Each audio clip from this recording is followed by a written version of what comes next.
ang inyong lingkod ay napili na isa sa mga magsasalita. Kung nakikita niyo yung pinopost ko, sineshare, yung John Maxwell Leadership Summit. Si John Maxwell ay author po ng libro.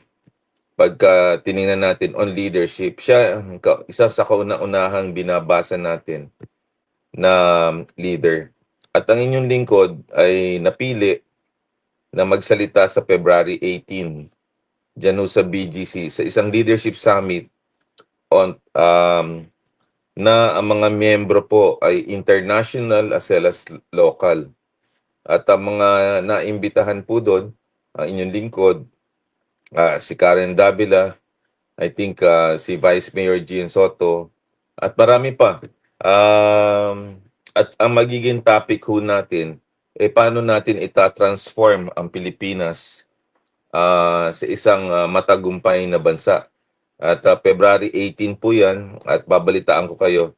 I just received the invitation ho kasi mga 4 days ago at gusto kong ibalita sa inyo. Isang malaking karangalan kasi yung mga taga-Amerika pupunta rito, yung mga leader ng John Maxwell team. So kung Google nyo, if you have your Google or